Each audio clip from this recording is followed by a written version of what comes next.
Rasulullah sallallahu alayhi wasallam is making sure that those people who are causing harm to the Muslims and to the regular people, they stop the harm. And this is something amazing that we see. Many kingdoms, many people, they are concerned about themselves, but they don't have a concern for others, other than when there is a political interest.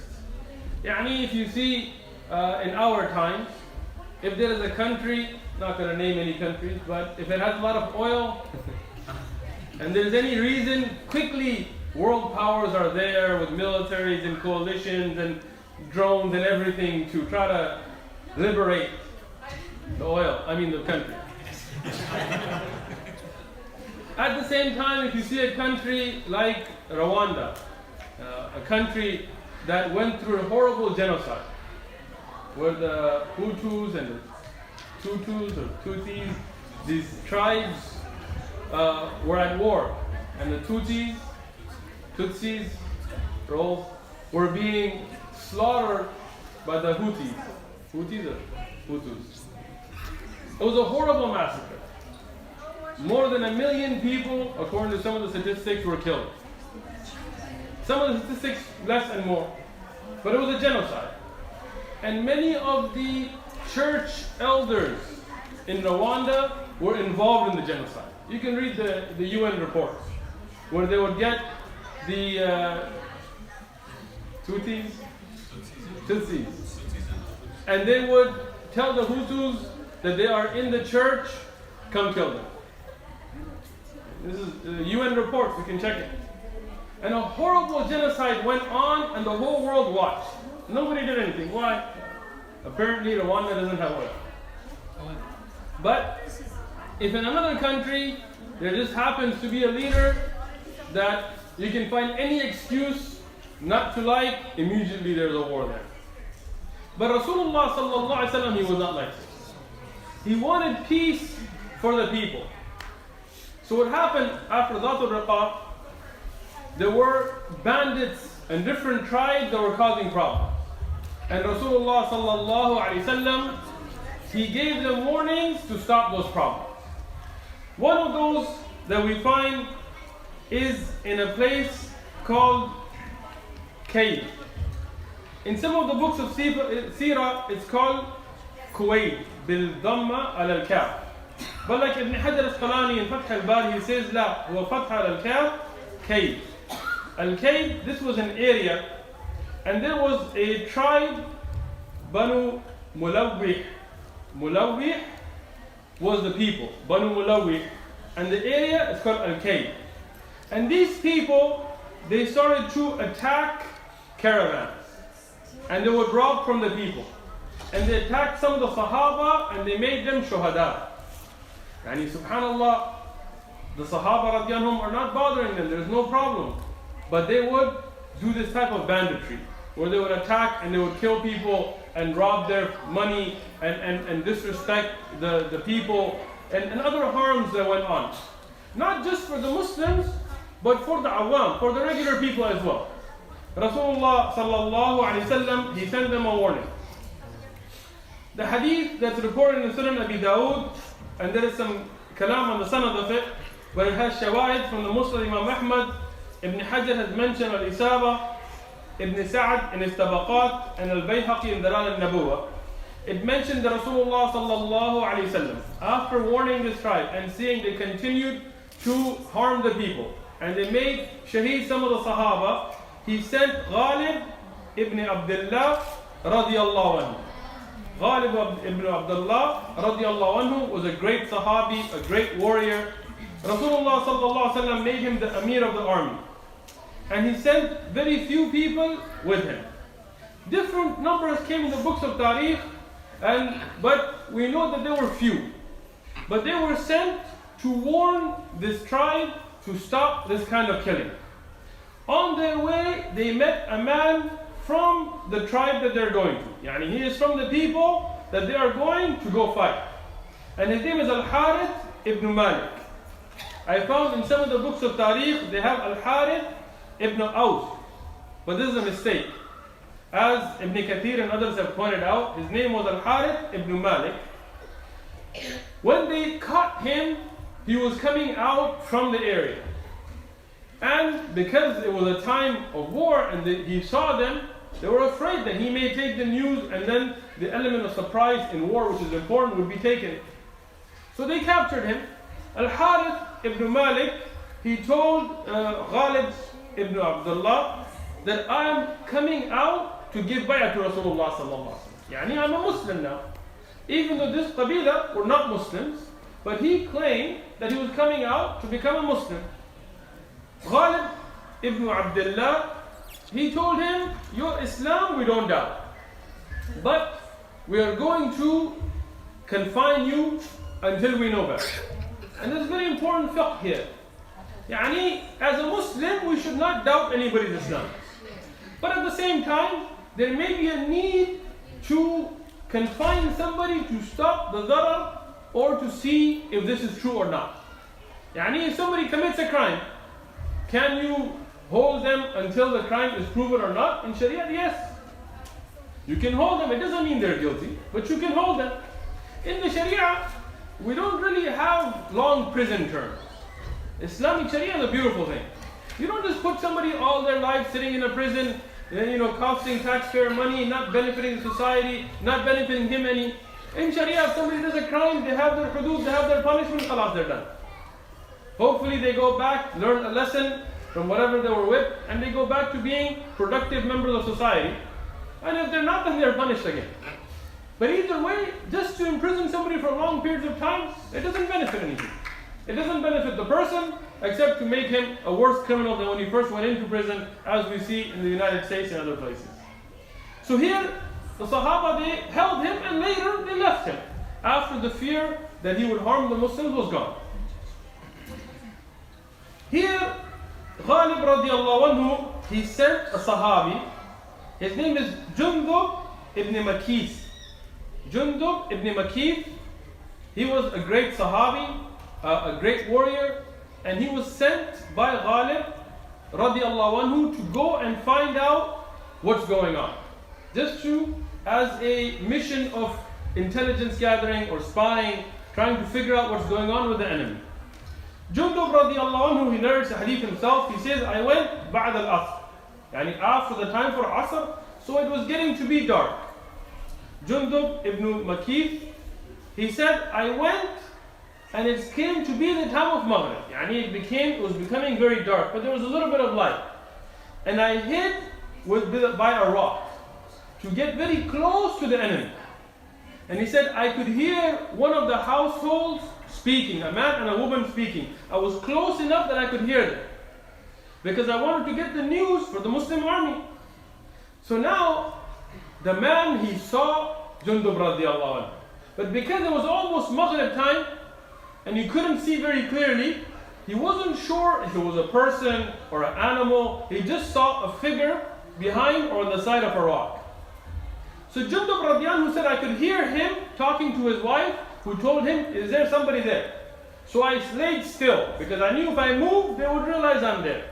And he could have run and saved his life, but this was the Sahaba radiallahu anhum. They weren't concerned about their own life, they were concerned about the order of Rasulullah sallallahu alaihi wasallam and the order of the Amir. So here he stayed. The man, he told his wife, what do you think that is? His wife said, I don't know. So he told her, okay, get me arrows. And the man, as Ibn Kathir says, he was a coward himself. He wasn't brave enough to take a sword and go check what it is. But he said, I'm just going to shoot an arrow from here. If it's a person, I'll kill him. And if it's not, if it's an animal, it will run or it will die. And if it's just some, dead animal or something, then it doesn't matter. So he took out an arrow and he shot it and he hit 𝐿jundub radiallahu anhu right in his side. And he hit him in the side where you have organs. Yani it was a very harsh hit. And being hit by an arrow is very painful. As we mentioned before, it's not like getting hit by a small bullet. Even though a bullet may be hot, but it's only this big. But an arrow has an arrowhead, and it rips in, and it makes a very big gash. Now the arrow hit 𝐿jundub radiallahu anhu, but he didn't move. What did he do? He said, لا حول ولا قوة إلا بالله. And this is a very strong statement. Today in our time, if somebody gets mad, they say, لا حول ولا قوة إلا بالله. But this is not something to say when you get mad. But when you want to reach out and remember the power of Allah subhanahu wa ta'ala, when you want to remember that there is no quwwah except Allah subhanahu wa ta'ala, this is a beautiful statement. لا حول ولا قوة إلا بالله. We find in Sahih al-Bukhari that Rasulullah sallallahu alaihi wasallam said about لا حول ولا قوة إلا بالله that this is from the kunuz al-Jannah, from the treasures of Jannah. We find in Sahih al-Bukhari that Rasulullah sallallahu alaihi wasallam has also told us that this is something to be said when the muaddin says حي على الصلاة or حي على الفلاح. It's also in Sahih Muslim. Why? Because when the muaddin gives the adhan, you repeat what the muaddin says. Except when he says حي على الصلاة or حي على الفلاح, you don't say حي على الصلاة, you say لا حول ولا قوة إلا بالله. What is the point?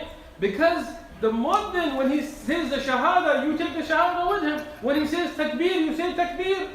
But when he says come towards the prayer, come towards success, you say there is no power, no movement except with Allah subhanahu wa ta'ala as well.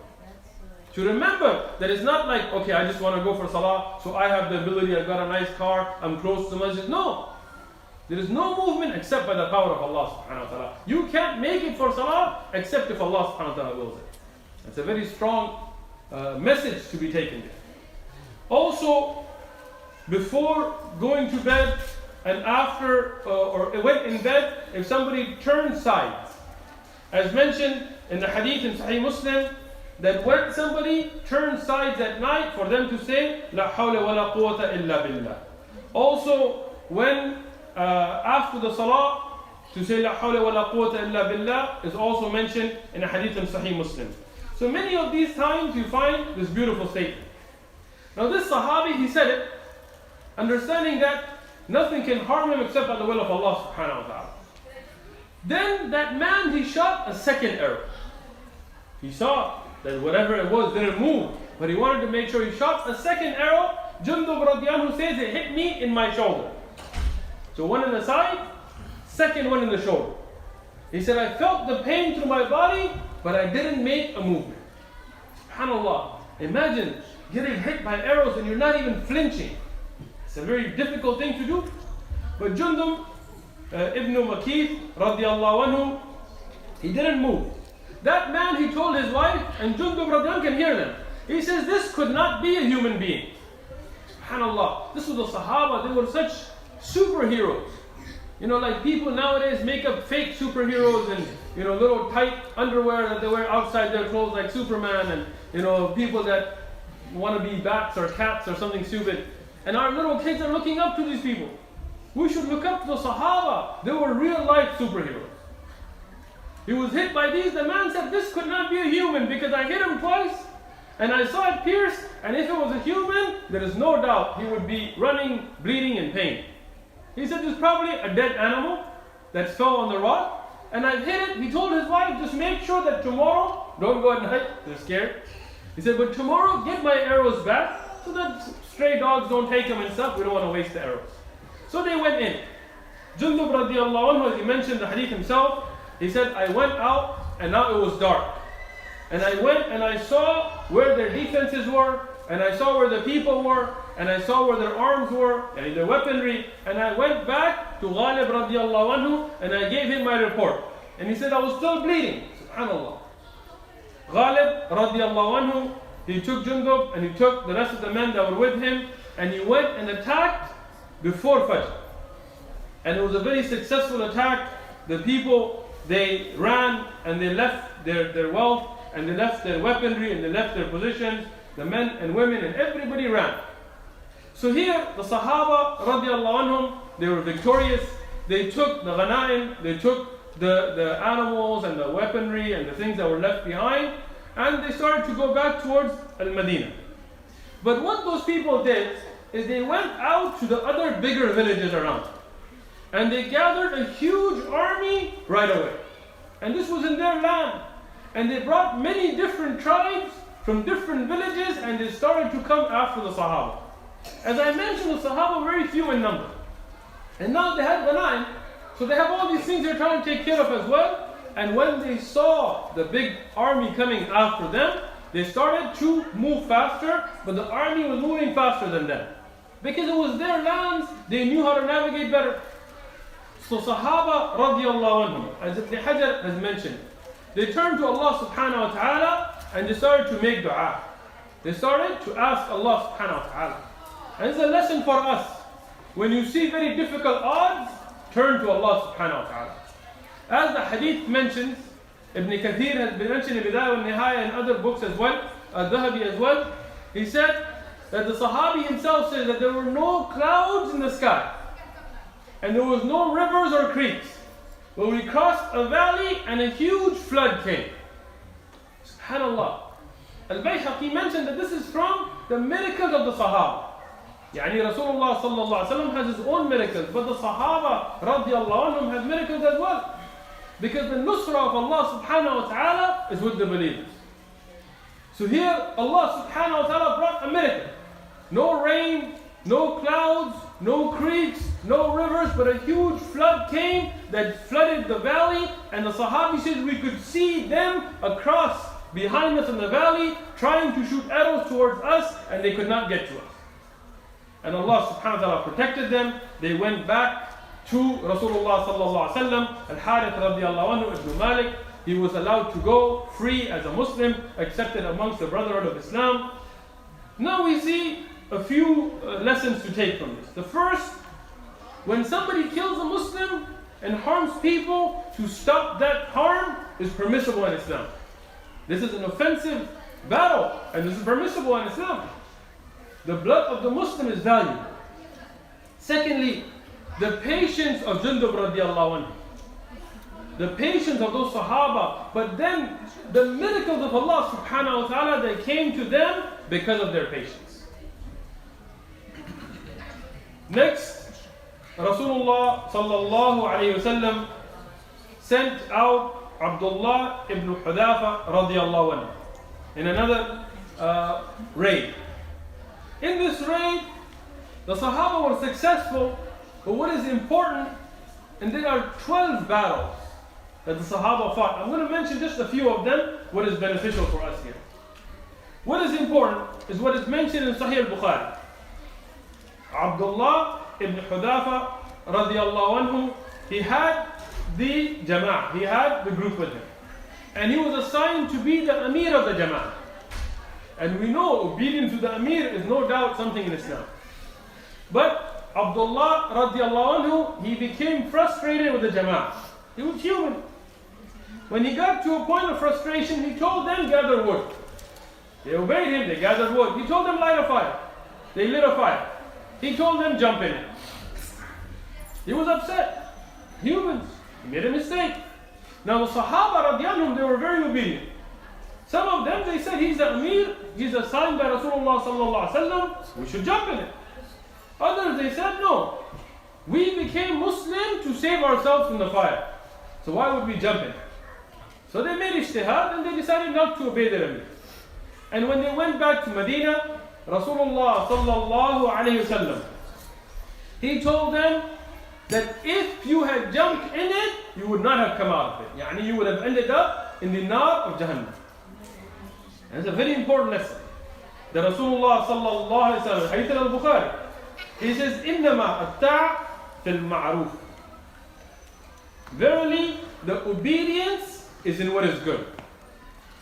And that's a very important lesson for our ummah. When we have an Amir assigned to us, a Shar'i Amir, then obeying them is wajib upon us, but only in good.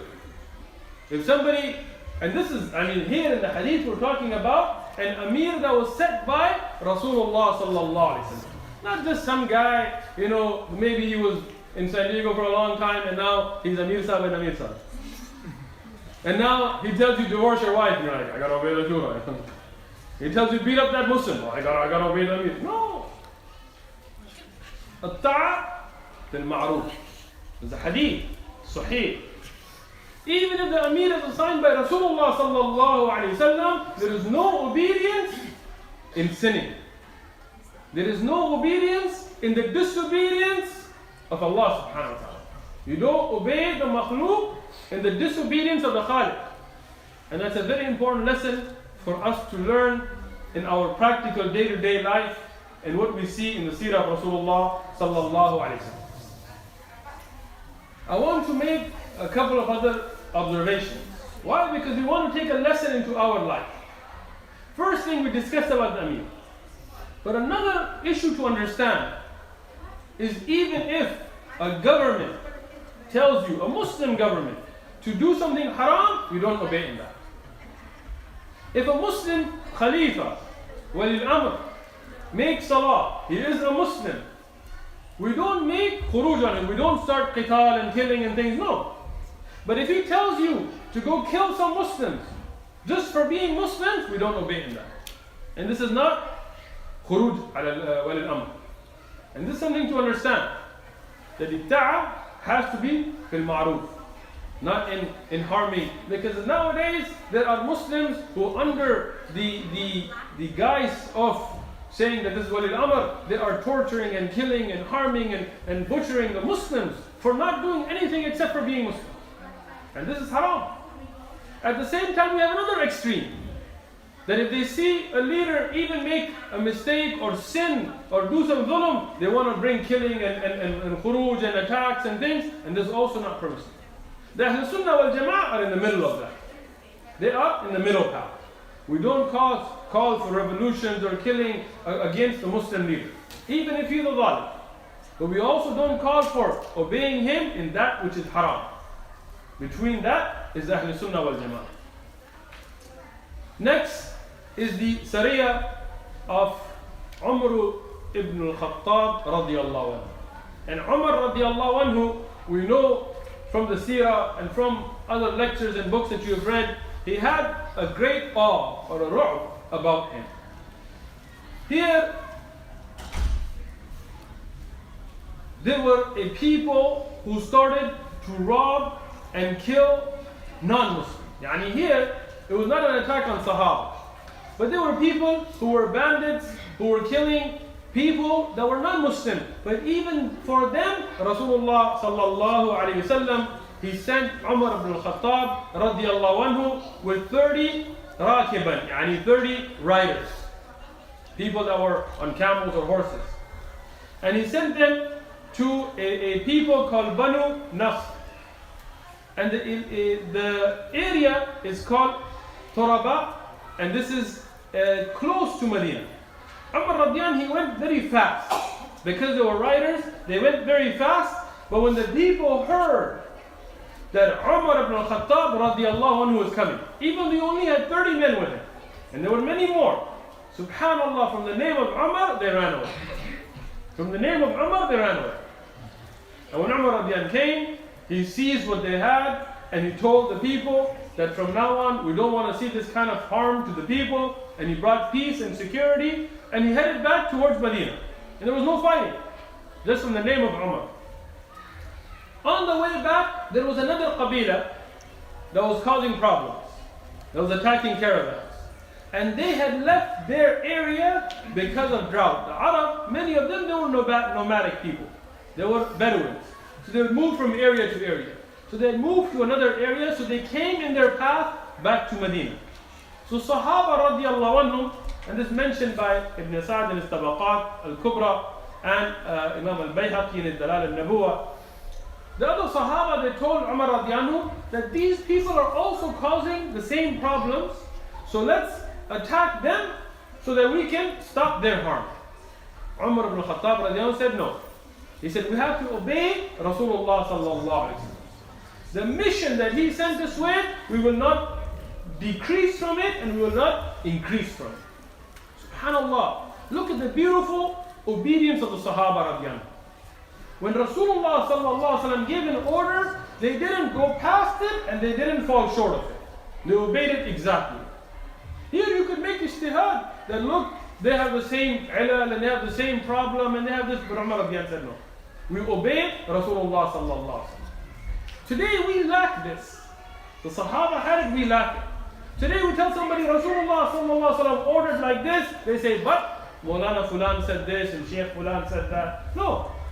The amr of Rasulullah sallallahu alaihi wasallam has to be above everything. Leave all the qiyas and fikr and this and mantiq and all that alone.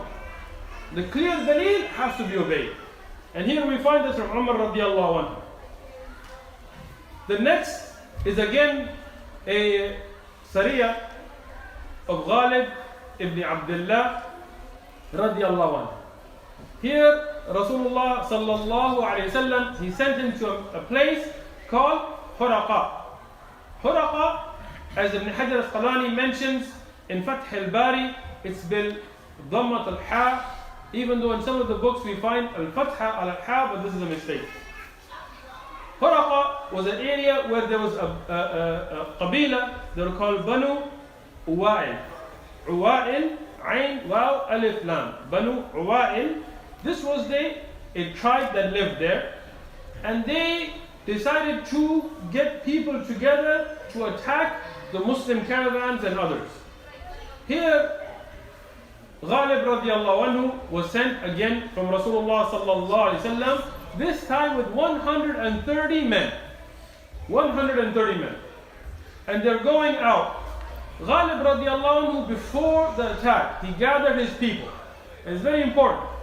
This is from the sunnah, that before you go out to gather and to give targheeb, to give encouragement and to get the people emotionally and physically and mentally ready, from the sunnah. And that's why Ghalib radiallahu anhu, he addressed his army. And the first thing he ordered them, he told them to have the taqwa of Allah subhanahu wa ta'ala. And then he told them to obey the Amir as long as his obedience is in accordance to the Quran and Sunnah. And he words what Allah had mentioned and His Prophet sallallahu alaihi wasallam. And he gave the people targheeb to take care of the mujahideen. Sisters, people on YouTube are sending messages. How come these sisters don't get quiet? So here we see Ghalib radiallahu anhu, he gave this targheeb and then he said to take care of the mujahideen. It's very important. Today, people don't care about those that are under their authority.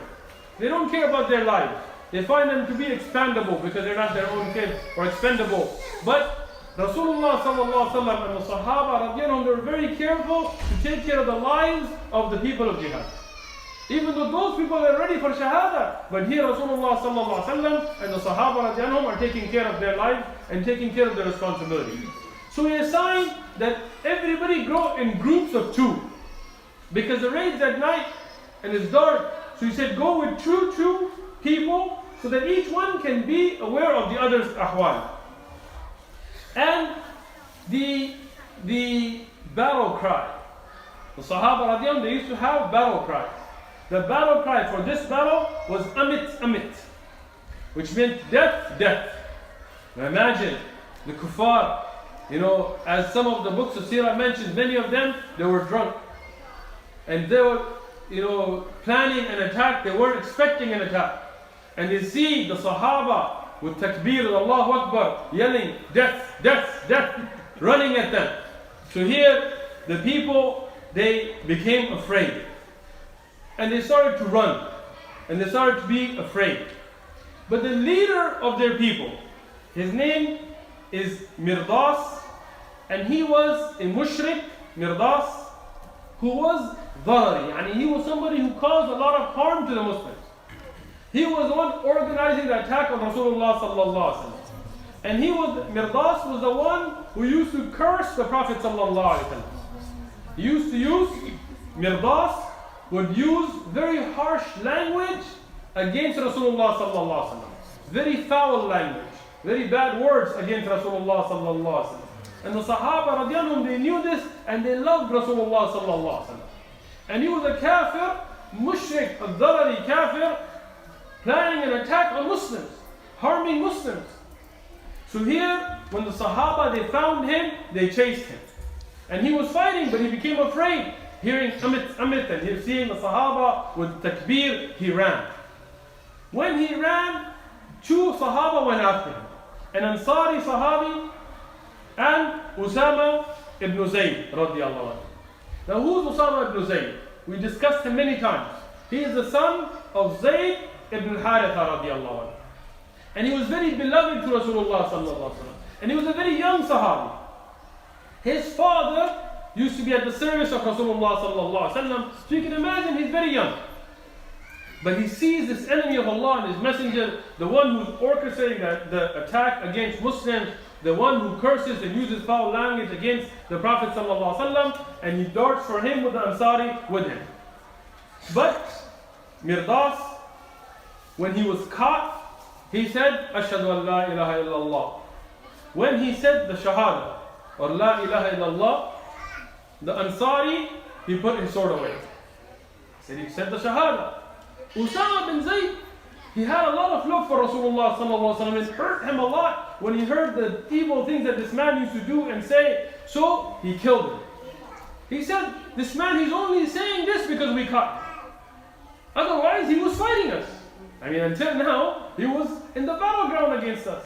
And he was planning against us. And he was cursing Allah and His Prophet sallallahu alaihi wasallam. So today, well, now that we have him, he's just saying this kalima to protect himself. He killed him. When they went back to Rasulullah sallallahu alayhi wasallam, and the news reached Rasulullah sallallahu alayhi wasallam, Usama ibn Zayd radiallahu anhuma, he said, I saw the face of Rasulullah sallallahu alayhi wasallam change. The face of Rasulullah sallallahu alayhi wasallam changed. He told him, O Usama,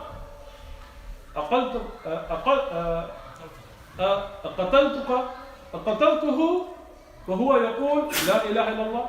Did you kill him? And he was saying لا إله إلا الله. Here, Usama bin Zayd, he said, I told Rasulullah sallallahu alaihi wasallam that he didn't say it except to flee from us. So what did the Prophet sallallahu alaihi wasallam tell him? He says, did you rip open his chest and see what he meant? And it's a very important lesson. That how do you know what was his niyyah? You don't know. But there can be a niyyah you can judge on zahir. I mean, don't get carried away. If somebody's coming at you with a baseball bat, you can pretty much assume his niyyah is to harm you. But then there is a niyyah that's batin that you cannot judge. Somebody comes and says, I'm a Muslim, how do you know if they're a Muslim or not? So we take the zahir, we think he's Muslim. Now here, this man, even though Usama radiallahu anhu has no doubt a case to make that this man, he was fighting us. And he only said that while he was fleeing. But Rasulullah sallallahu alaihi wasallam, to show the value of a Muslim and the danger of takfir and the importance of taking the shahada to be something very important, he told Usama radiallahu anhu that what will you do with that la ilaha illallah on the day of judgment? What will you do? And this is to show an example for us. Shaitan, he gets very happy for three things. And these are all mentioned in Sahih Hadith. First and foremost with shirk. As mentioned in Sahih Hadith, that Shaitan, he has his arsh, he has his own throne and his gatherings on top of water.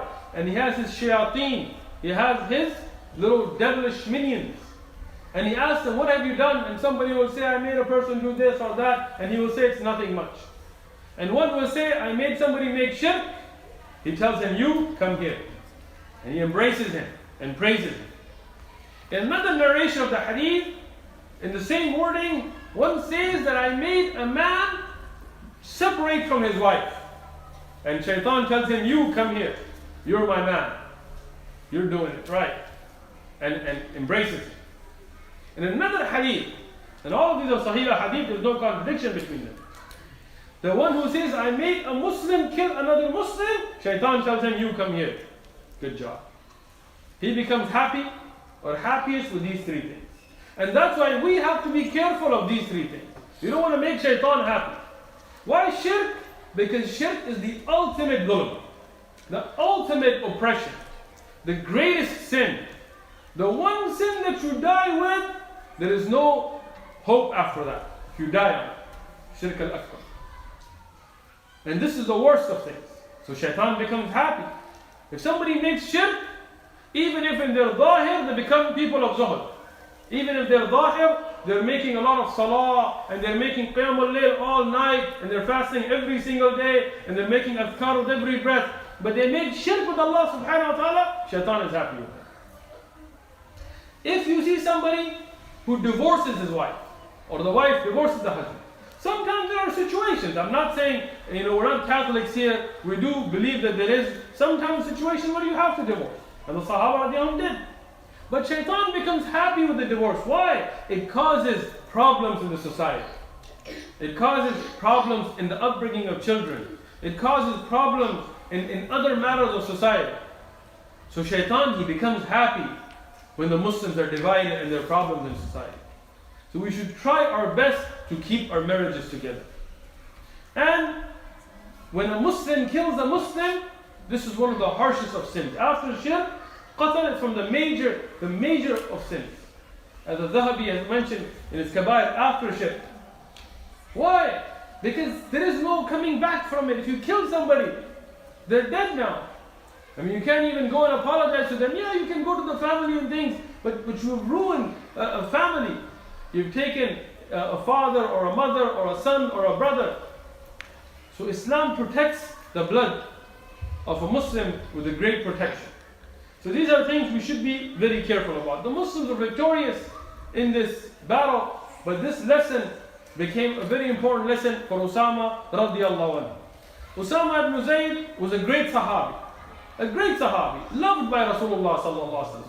But he said that day, seeing the displeasure of Rasulullah sallallahu alaihi wasallam made me wish that I had not become Muslim until that day, so that sin would be forgiven. He didn't say that I didn't become Muslim. He said, but I wish that I hadn't become a Muslim until that day, and I had taken the Shahada then, so that this sin could have been in Jahiliyyah and it could have been forgiven. He was that afraid of Allah subhanahu wa ta'ala. And he turned to Tawbah to Allah subhanahu wa ta'ala, and he cried in front of Allah subhanahu wa ta'ala, and we have no doubt that Allah accepted his Tawbah. Next, there is the battle that is mentioned in the Musnad Imam Ahmad, and he has mentioned in two different asanid. Ibn Ishaq has mentioned in his Seerat, Al-Bayhaqi in Dalal al-Nabuwa. The narration from Al-Bayhaqi is da'if, but the shawahid from the Musnad Imam Ahmad and from Ibn Ishaq, they grade them up to be Hasan li ghayrihi, where there is a man, his name is Rifa' ibn al-Qais. Rifa' ibn al-Qais, who's a kafir. In some of the books of Tariq, they have him as Qais ibn Rifa'. But what is more commonly reported as the Musnad is that his name was Rifa' ibn Qais. He was a kafir, a mushrik, who had a hatred for Islam. Now subhanallah, Rasulullah sallallahu alaihi wasallam and the Muslim Ummah has left these people to be. They're not harming them, they're not attacking them, they're living at peace in Medina. But you see these tribes and these qaba'il from the Arab, they are attacking the Muslims. Why? Because the kafir can never see or tolerate to see the Muslims progressing and living in peace. You'll see many strange types of governments nowadays. If you go to different countries, you travel, you see different forms of government. Some will have a prime minister, some will have a dictatorship, some will have a military dictatorship, some will have a king, some will have this, some will have like the Japanese used to have what they called a living god, used to be their emperor. Strange things, but nobody cares. Nobody cares. But the day the Muslims come together to rule by the Quran and Sunnah, the whole world wants to stop them. Why? Muslims are not harming anybody. Why? Because kufr cannot see Islam flourish. And that's the thing we see here. Medina, the Sahaba are not going out and trying to conquer lands or attack. They're living in peace, but these people won't let them live in peace. So this Dharari Kafir, Rifa' ibn al-Qais, he starts to gather Arab tribes to attack the Muslims. He starts to gather the tribes to attack the Muslim Ummah in Medina. And his plan was to meet in al-Ghaba, in a forest, and gather different Arab tribes together, mushrikun, people of shirk, and then attack Medina in one shot, in a surprise attack, and do a genocide, a massacre, where they would finish the Muslims. Rifa' ibn al-Qais, he started to make this plan. And he was a strong man. And physically he was a strong man and a brave man. So he started to gather in a forest. But Rasulullah sallallahu alayhi wasallam, he was not asleep. Yani today, some of the people, they are asleep from the ummah. They're not even aware of the plots against the ummah. They're lost in their shahwat, in their desires, in their luxuries, in their living the life that they think will be the most pleasurable life. And the enemies of Islam are destroying and attacking and killing, and people are asleep. But Rasulullah sallallahu alaihi wasallam, he was always vigilant.